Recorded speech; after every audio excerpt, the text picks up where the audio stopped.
ஐயா வணக்கம் ஐயா. வணக்கம். வணக்கம், எப்படி இருக்கீங்க? நல்லா இருக்கேன். சிறப்பு சிறப்புங்க ஐயா. ஐயா, நீங்க நம்ம பார்க்கக்கூடியது சனி வக்ர பயிற்சி. சனி பயிற்சினாலே ஒரு பயம்தான். சனிக்கு நிறைய பேர் இது பண்ணிட்டு இருக்காங்க. அதுல வக்ரம் வேற ஆகுறாரு. இந்த வக்ரம்னா என்னங்க ஐயா சொல்லலாம்? வக்கரம் என்பது பின்னோக்கி நகர்வது. ம். இப்போ ராகு கேது இயற்கையாகவே பின்னோக்கி தான் போயிட்டு இருக்கும். ம். அது வந்து anti clock. Anti clock wise. இது வந்து வலம்புறமாக சுற்றிட்டு இருக்கும்போது சூரியனுடைய இருப்பிடத்தை வச்சு ஒவ்வொரு கிரகங்களுக்கும் வக்கரம் ஏற்படுகிறது. அந்த வகையில் இப்போ சனிக்கு வந்து ரேவதி நட்சத்திரத்தில் போயிட்டுருக்கார் இல்லையா, அதில் மறுபடியும் ரிவர்ஸ் அப்படிங்கும்போது பாதங்கள் அப்படியே ரேவதி 2லேருந்து ரேவதி 1, உத்திரட்டாதி 4 இப்படி வந்துட்டு மறுபடியும் நேர்கதி வருவார். அப்போ அந்த 3 பாதம் சேஞ்ச் ஆகுது இல்லையா, அது வந்து ஒரு மாற்றத்தை கொடுக்கும். ஒரு கணக்கு பாரம்பரிய ஜோதிட முறையில் வக்கரம் என்பது பாவ கிரகங்கள் வக்கரமானால் பாவத்துக்கு வந்து தாமதத்தை செய்யும் அப்படின்னு எல்லாம் பலன்கள் பல விதமாக ஜோதிட நூல்கள் சார்ந்து அவங்க பேசிட்டு வர்றாங்க. இப்போ என்னுடைய மெத்தடில் நான் சொல்கிறது வந்து அதனுடைய நட்சத்திர தொடர்பு தான். இப்போ சனி ஒரு நட்சத்திரத்தில் இருக்காருன்னா அந்த பாத ரீதியாக டிகிரி ரீதியாக எந்தெந்த கிரகங்களோட தொடர்பு கொள்றாருன்னு ஒரு கணக்கு இருக்கு. அதை வச்சு தான் நம்ம பலன் சொல்றோம்.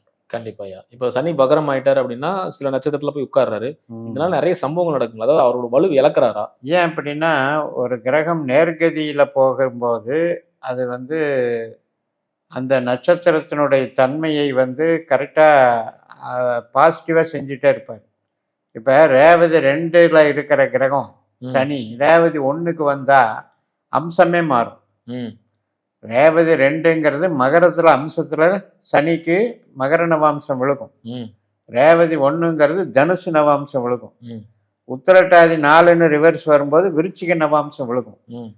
அப்போ அந்த நவாம்சத்தில் நட்பு பகை மற்ற கிரகத்தினுடைய தொடர்புகள் இதெல்லாம் கணக்கு வருது இல்லை, அப்போ பலன்கள் மாறும். கண்டிப்பா. இப்போ வந்து ஆதிபத்தி அடி வாங்குங்களா இல்லை காரகத்துவம் அடி வாங்குமா? கிரகம் அப்படின்னாலே உங்களுக்கு நான் என்னுடைய மெத்தடில் சொல்கிறது, நம்ம மெத்தட் பாஸ்கர் ஆஸ்ட்ராலஜியில் பாவம் தான் பேசும். பாவத்தை சார்ந்து தான் கிரகம் பேசும். இப்போ பாரம்பரிய ஜோதிடத்தில் வெறும் கிரக தத்துவத்தையே வச்சுட்டு அதையே வந்து கெட்டது நல்லதுன்னு பிரிக்கிறது தவறு. நம்ம சிஸ்டத்தில் பாவம் இப்போ வந்து இப்போ வந்து கும்ப லக்னக்காரர்களுக்கு சனி எங்கே இருக்காரு, சனியுடைய நட்சத்திரம் எங்கே இருக்குது, 2ஆம் இடத்துல தான் இருக்கு. அப்போ கும்ப லக்னக்காரர்களுக்கு அது 2ஆம் பாவ அதிகாரி ஆகிறார், பணம் கொடுப்பவர். அந்த 2ஆம் பாவ செயலுக்கு அவர் வந்து முழுக்க அதிகாரி. இப்படி ஒவ்வொரு லக்னத்தை சார்ந்து பாவம் தான் பேசுமா ஒழிய நீங்கள் காரகம்னு எடுத்தீங்கன்னா சனிக்கு வந்து துக்ககாரகன், ஆயுள்காரகன், கஷ்டகாரகன், ஜீவனக்காரகன், உழைப்புக்காரகன், அதே மாதிரி இன்னும் என்னென்னமோ சொல்லலாம், சோம்பேறி, மந்தன், இதெல்லாம் சொல்லிகிட்டே போகலாம். காரகம்ங்கிறது கேரக்டர், குணம்ங்கிறது வேற. ஆனால் பாவத்தை சார்ந்து தான் அந்த குணம் பேசும். எப்படி இருந்தாலும் அந்த காரகம் வேலை செய்ய போகுது. காரகம் வந்து பாவத்தை சார்ந்து வேலை செய்யும்போது பாசிட்டிவான பாவமாக இருந்தால் பாசிட்டிவாக செய்ய போகுது. இப்போ கும்ப லக்னத்துக்கு வந்து 2ஆம் இடங்கும் போது அது பணத்தை கொடுக்க போகுது. நாம் 2ல் பாரம்பரிய ஜோதிடம் என்ன சொல்லுது, 2ஆம் இடத்துல சனி வந்து பாவத்தை அழிக்குது, பணத்தை கெடுக்குது, உனக்கு பணம் சேராதுன்னு சொல்லுது.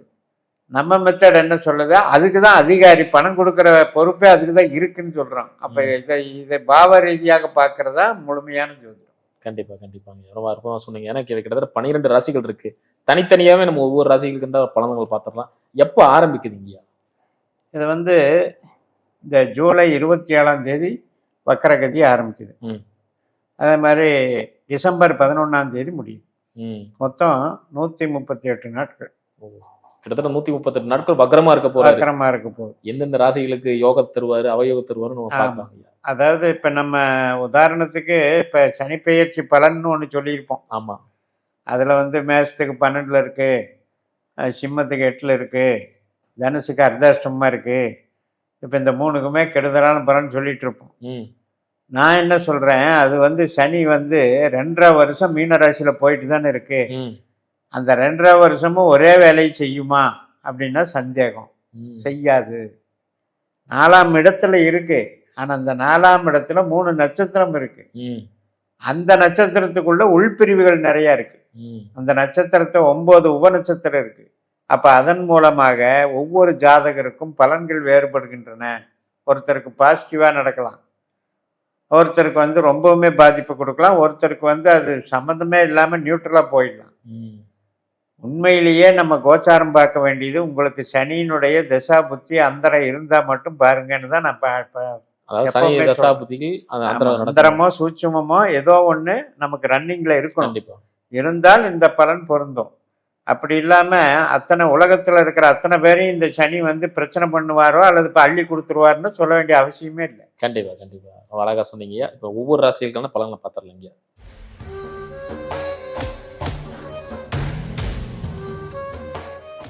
மேசராசிக்கு ஆல்ரெடி 12ஆம் இடத்துல இருக்காரு. ஸோ வக்ரமாறனால இவங்களுக்கு எப்படி இருக்கு, இது பாசிட்டிவா இருக்கா இல்லை நெகட்டிவா இருக்கா, எந்த வித பலன்கள் தரப்போகுது அப்படின்னு சொல்லுங்க. கெடுபலனை தாமதமாக கொடுப்பார் அல்லது கெடுபலனை குறைப்பார்னு எடுத்துக்கணும். ம் இது வந்து இவங்களுக்கு பாசிட்டிவ். ஒர்க்லோடு, ஒர்க் ப்ரெஷரு, உறவுகளில் வந்து அதிருப்தி, நம்ம சொந்த பந்தத்தில் வந்து ஒரு மாதிரி ஸ்ட்ரெஸ்ஸு, அதே மாதிரி திடீர்னு ஏற்படக்கூடிய பண நஷ்டம், பண கஷ்டம், விபத்துகள், உடல் ஆரோக்கிய குறைபாடுகள், செலவுகள், அபரிமிதமாக இன்னொருத்தர்கிட்ட பறி கொடுக்கறது, இத்தனையும் பொறுப்பானவர் சனி ம் மேஷத்துக்கு. இப்போ அவர் 12ல் இருக்காருங்கிறது உண்மைதான்.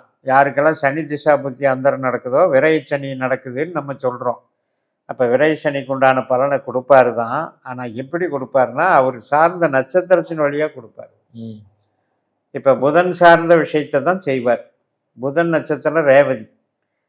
இப்போ அந்த புதன் சார்ந்து அவர் பலன்களை கொடுக்கும் பொழுது இந்த ரிவர்ஸ் வரும் பொழுது பாதம் மாறிட்டே வரும். இப்போ ரேவதி 2லேருந்து ரேவதி 1 உத்திரட்டாதி இப்படி பாதம் மாறிட்டே வரும். அதில் வந்து நட்சத்திர உபநட்சத்திர தொடர்புகள் மூலம் அவர்கள் வந்து நன்மை செய்வார்னு எடுத்துக்கணும் மேஷத்துக்கு. ம் அதாவது நன்மை செய்வார்னா கஷ்டத்தை குறைப்பார்னா அதுவே ஒரு நன்மைன்னு எடுத்துக்கணும். கஷ்டத்தை குறைச்சிக்கிறது. ஆமாம், இப்போ வந்து பெரிய ஒரு பயம் காட்டிகிட்டு இருந்துச்சுங்க, ஒரு ஓட்டமே நின்று போச்சு, வேலையில் வந்து ஒரு பணம் வர்றதுக்கு வாய்ப்பில்லை, ரெண்டாவது இங்கே தொழில் நடக்கலை, ஸ்தம்பிச்சு போய் நின்றுருக்கு, இது ஓடுமா ஓடாதா, நம்மளுடைய தொழில் ஓடுமா ஓடாதான்னு ரொம்ப கவலையில் இருந்தேன். அப்போ அது திடீர்னு இப்போ ஓட ஆரம்பிச்சிருந்தீங்க, பரவாயில்ல அப்படின்னு சொல்கிறோம் இல்லையா. அது மாதிரி ஒரு அதல பாதாளத்துக்கு போயிட்டு இருக்கிற ஒரு இதை திருப்பி விடுது, திசை திருப்பி விடுது, யூட்டர்ன் போடுது. யூட்டர்ன் போடும்போது என்ன ஆகுன்னா கொஞ்சம் அந்த ரிலாக்ஸ் கிடைக்குது. ஏன்னா மேச சும்மா சொல்லக்கூடாதுங்க, நிறைய நரக வேதனையில் இருக்கிறாங்க. கண்டிப்பாக சிம்பிளா சொல்லணும்னா வேலை இல்லாம தத்தளிச்சு ஒரு 6 மாசமா என்ன பண்றதுன்னு தெரியும், ரொம்ப சிரமத்துல இருக்காங்க.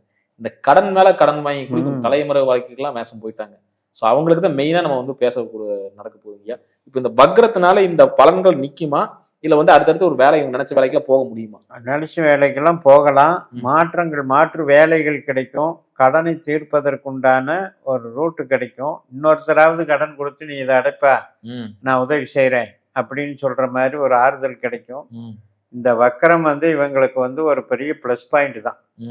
இந்த நாட்களை இவங்க பயன்படுத்திக்கணும்.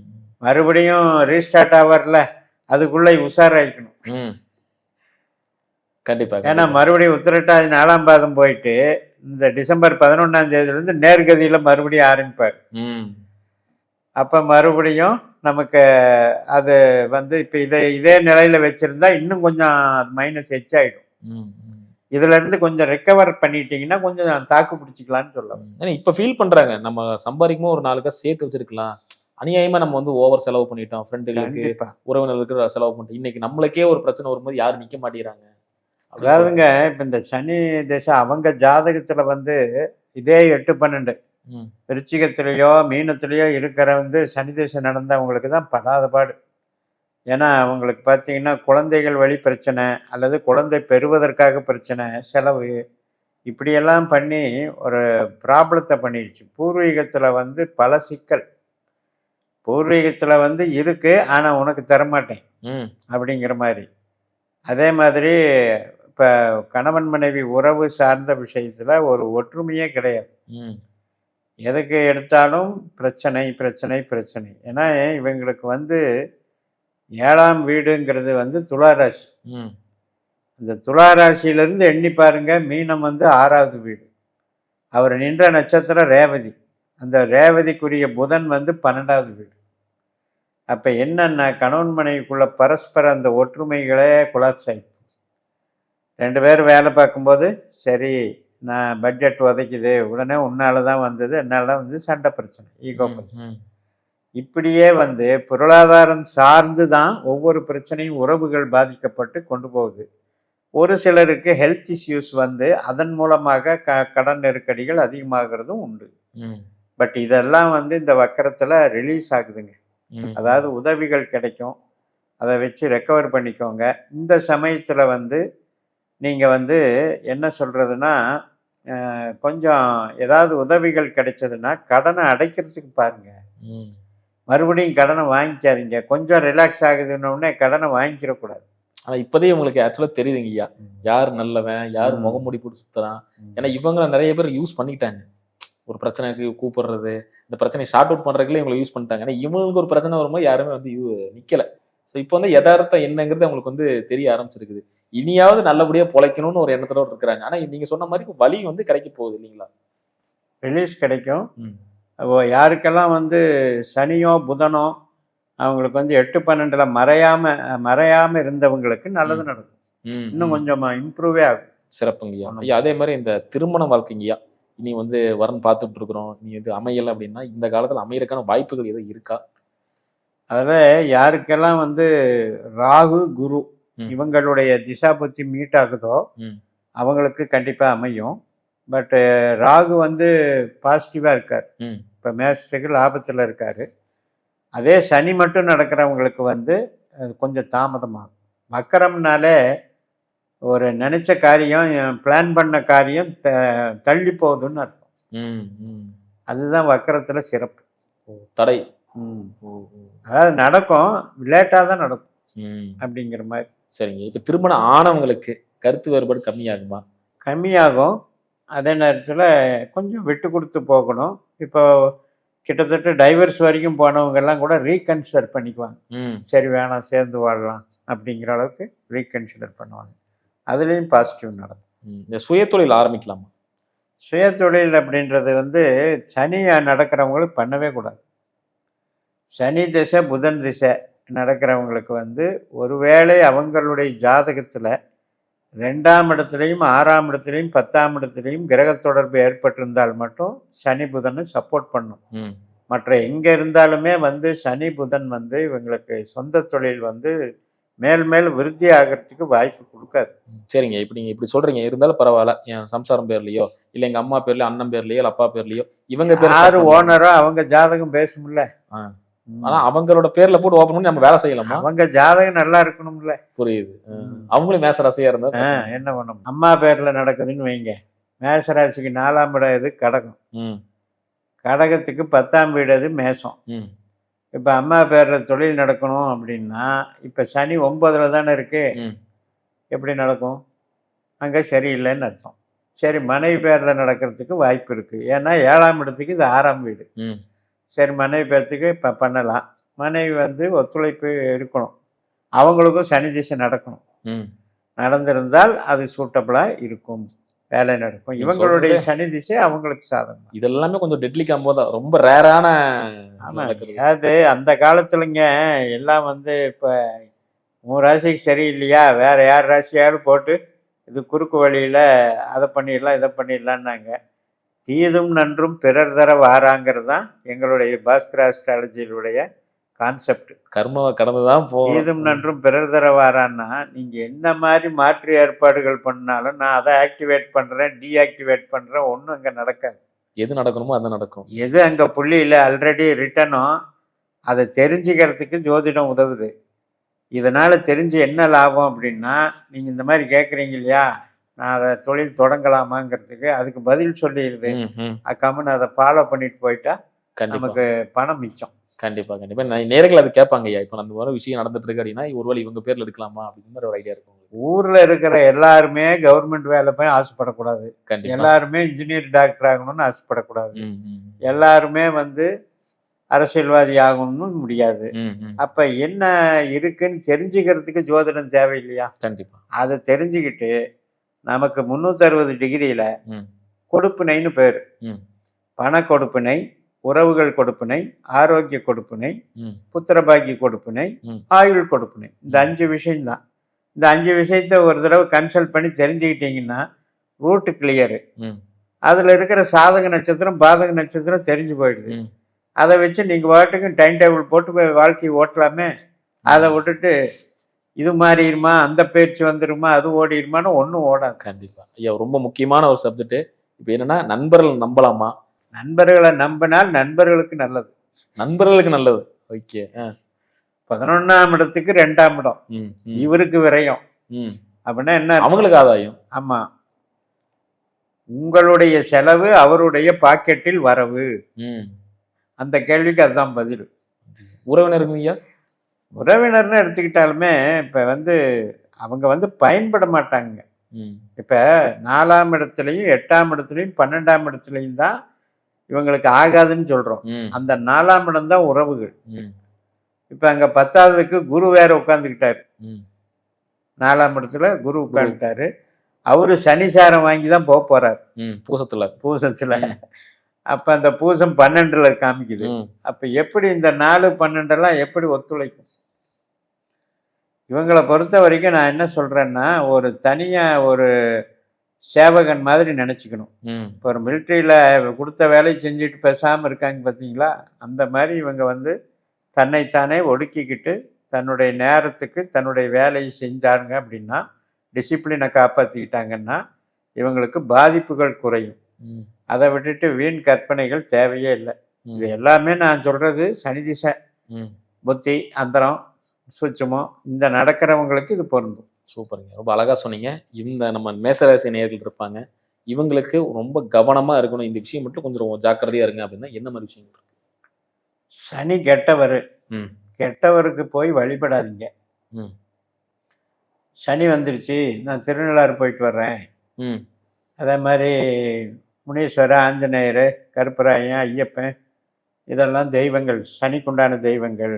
நான் அதை விரதம் இருக்கிறேன், உபாசனை எடுக்கிறேன் அப்படின்னு உங்களுக்கு அது அலாட்டட் கிடையாது. ம், இயற்கையை அலாட் பண்ணி இருக்கிறதுல உங்களுக்கு இன்னும் 2 அடி சேர்ந்து கொடுக்கும்.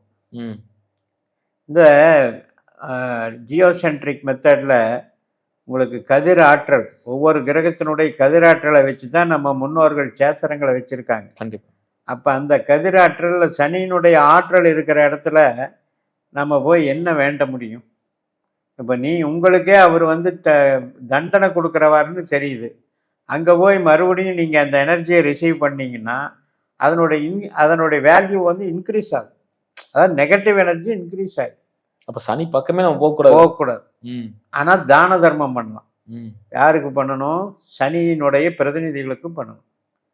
அது அவர்களை மகிழ்வித்தல். ம். இப்போ நம்ம ஒரு ஆபீஸ் நடத்திட்டு இருக்கோம்னா வேலை செய்யறவங்க, கடைநிலை ஊழியர்கள், ம், துப்புரவு பணியாளர்கள் மற்றும் வயோதிகர்கள், அதாவது மாற்றுத்திறனாளிகள், அதாவது ஆசிரமத்தில் இருக்காங்க இல்லையா, ஆர்பனேஜில் ம், முதியவர்கள், ம், இதெல்லாம் சனியினுடைய பிரதிநிதிகள். ம், நீங்கள் எப்போ வேணாலும் இவங்களை கவனிச்சுட்டே வாங்க. ம், முடிஞ்ச அளவு கவனிக்க அந்த பேர்டன் குறைஞ்சிடும். ம். அதில் ஒன்றும் மாற்றுக்கிறது. சிறப்புங்க. ரொம்ப அழகா அற்புதமா சொன்னீங்க. மீண்டும் அடுத்த கண்ணில் சந்திக்கலாங்க. ஓகே, நன்றி.